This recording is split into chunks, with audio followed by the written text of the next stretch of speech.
I contacted Gina. I sent her the transcript for my book, and she said, let's do it. I'm not scared. Your story needs to be out. So I was her very first publishing client because she was scared. I made her jump out there with a heavy hitting book. And this book, Broken Soul Tie, this is my autobiography. At first it was called Y'all Ain't Gonna Believe This, but I went through some more stuff, so I had to put it back and add some more chapters to the book with a little more reflection in it. Just a short synopsis of the book, Broken Soul Tie. When I was growing up, I had a lot of things that happened to me to make me very insecure about who I was. And I felt like I needed to keep getting married. I got married 6 times. Yeah, girl. And each time it wasn't for love, it was to solve a problem. My father is a bishop at the church, so you know it's better to marry than to burn. I went off that and I didn't know these people. And with each chapter, there was a demon that was following me through these men. And the demon got stronger and stronger until the 6th husband, he laid next to me and he took his own life. He did this and took his own life. And that broke a chain, that broke a cycle within me. I never thought I would love again, and that's what the enemy wanted. But thankfully, I opened my heart up again, and that's my husband standing back there. That's actually the first man I ever had a crush on. I grew up across the street from him since I was 5, and he was 5 years older than me, so I was always like a little sister to him, so he wouldn't give me the time of day. Now he's old and 50, now he's on it. But anyway, my next book is called Y'all, What is Autism? So let me show y'all my cake right here. Y'all see this? Regular autistic, y'all. I am not what you would think autism would look like.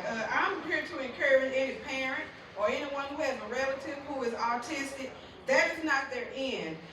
If you put them in ABA therapy, my mother, she had the foresight. I was born in the 70s, so they didn't even call it autism. But they couldn't say I was delayed because I was already taking college courses by the time I was 14. They knew I was something.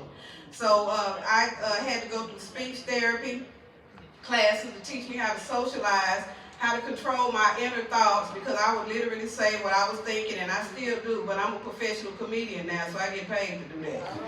I had this little bracelet on my arm. Y'all see this little circle bracelet?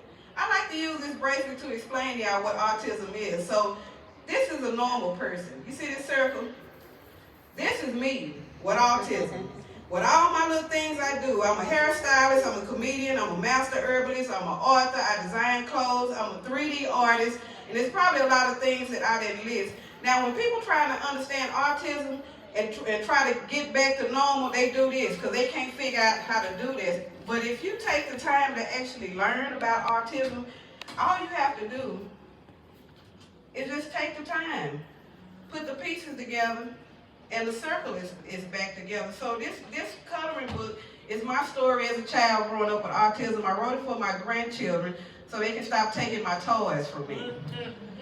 Because they don't understand why I'm big and grown and I still have to have fluffy blankets and something squishy to squeeze on, and I eat the same thing every day. I don't change my food patterns. Now my last book is called Miss Cotton's Big Herb Book. This book was inspired by my own journey. I had been having lupus since the age of 11.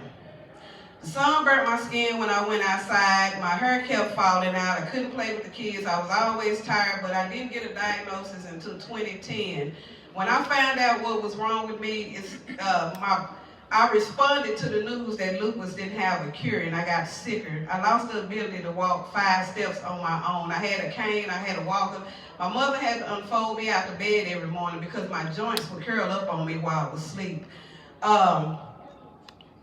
One night I was somewhere, it's kids in here, so I was in a place where they take people when they don't want to be here anymore. Y'all follow me? And I was on my deathbed, y'all. I was the sickest I had ever been toward the end of 2012. And I had been in pain since I was 11. I was tired. And I said, God, if you're not going to use me, then go and kill me. If you're not going to use me, don't stretch it out no more. Don't drag it out no more. But if you are going to use me, You need to fix me. And I said it with that boldness because I wasn't born with lupus. And I wasn't about to die with lupus. I had to activate my faith because when I prayed about the lupus, I prayed for God to allow me to get up, do hair, still move around and all that. I never prayed for the lupus to go away because I was told there was no cure. In 2013, I was miraculously healed from lupus. As a matter of fact, I just had my yearly physical a few days ago, and they checked my ANA, and I still don't have lupus since 2013. But my faith helped me, but faith without works is dead. I also changed my diet. I immediately stopped eating beef and pork. Beef and pork has things in there that we can't taste, but our body can detect. This meat is not the meat we grew up on. This is not grandma and them meat. This meat is scientifically engineered, and our body tries to fight it. And in the process, autoimmune disease means your body is fighting against itself. So I started eliminating the things that would make my body fight against itself. I eliminated beef and pork. I eliminated stress from my life. If anybody listening, if you're dealing with any illness, let it go. Let it go. You can't fix everything because you'll be dead trying. I had to realize that. So when I tell people my story about being healed from lupus, it wasn't no magic. I prayed and I jumped up and it was gone. It kind of was, but I'm serious. Someone prayed for me at a church service, and when I went down on the floor, I couldn't walk. When I got up, nothing hurt me, and I ran around the people's church 4 times. They had to make me sit down. I didn't know how it felt to run, but child, my knees. Hey. Ain't no cartilage off in there. That's how I know that God really is a healer. But I had to change my prayer posture. I had to pray like I believed I was really going to be healed, even though I was in pain while I was praying. When I was healed from lupus, I got more involved in herbalism and studying herbalism. I was raised in it. My grandmother was a master herbalist. She was Native American, and we never went to the hospital for other things like that, but she couldn't figure that lupus out.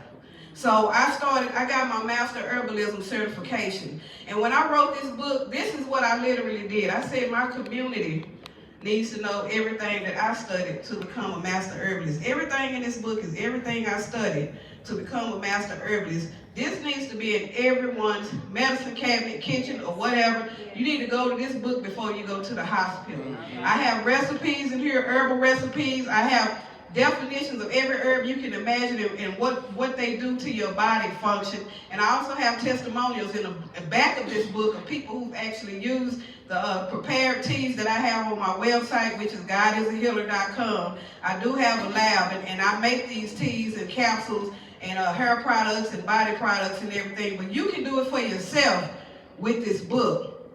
So I know my 3 minutes over because I done started hot flashing and stuff.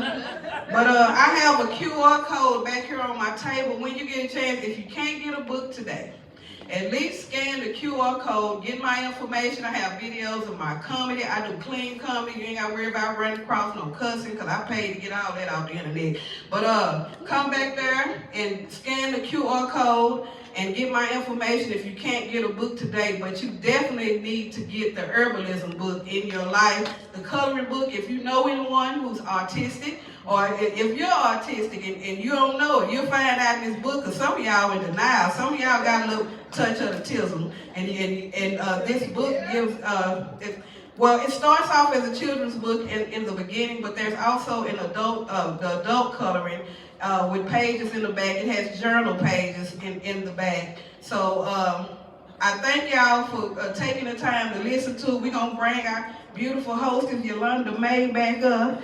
And again, I want to thank Gina for trusting in my gift and trusting the process and you know, not knowing what I'm going to say. It takes a lot of trust to give me a microphone because you really don't know what I'm about to say. But I thank her for not only being a friend, but an awesome publisher. Thank y'all. Amen. Y'all see my cake flying?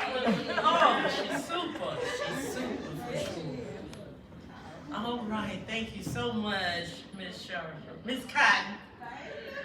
Up next is the Sacred Strangers author, Ron Lee. All right. Please